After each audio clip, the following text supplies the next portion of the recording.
লোকসভা নিৰ্বাচনৰ ফলাফল ঘোষণা হৈছে এইখনৰ পৰা আজি আপোনালোকৰ প্ৰতিক্ৰিয়া কি দিব?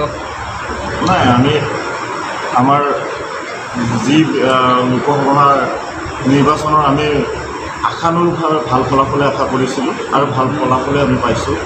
যিহেতু আমাৰ নগাঁও লোকসভা সমষ্টিৰ সন্মানীয় সাংসদ আমাৰ প্ৰতুল বৰদলৈ মহোদয়ে বিপুল ভোটত ইতিমধ্যে জয়যুক্ত হৈছে।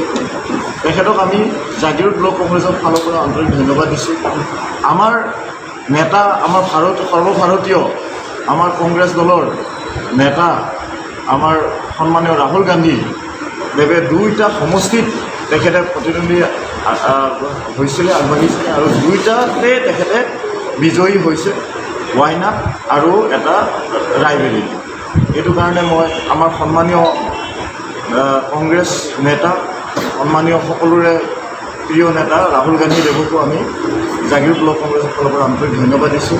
ছোনিয়া গান্ধী মেডামকো আমি আন্তৰিক ধন্যবাদ দিছোঁ। লগতে সৰ্বভাৰতীয় আমাৰ কংগ্ৰেছ দলৰ সন্মানীয় সভাপতি মল্লিকাৰ্জুন খাৰ্গে মহোদয়কো আমি ধন্যবাদ দিছোঁ। তেখেতৰ বলিষ্ঠ নেতৃত্বত এই ভাৰতবৰ্ষত যিমানখিনি আমি আশানুৰূপভাৱে ফলাফল আমি পাইছোঁ আৰু এই ফলাফলে আমাৰ কৰ্মীসকলক গ্ৰাছৰুট লেভেলত কৰ্মীসকলক অধিক আগবাঢ়ি যাবৰ কাৰণে মানে মনোবল মানে বৃদ্ধি কৰিব।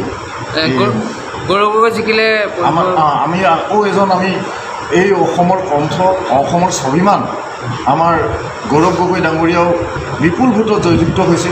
তেখেতে অসমৰ কণ্ঠ, লগতে ভাৰতবৰ্ষৰো তেখেতৰ যি জনপ্ৰিয়তা, তেখেতে যে আমি অসমৰ পৰা তেখেতক আমি দিল্লীলৈ পঠিয়ালোঁ। আমি দিল্লীত তেখেতে গোটেই ভাৰতবৰ্ষৰ হৈ তেখেতে মাত মাতে আৰু লগতে অসমৰ সমস্যাৰ বিষয়ে তেখেতে মাত মাতি অহা আমি দেখা পাইছোঁ।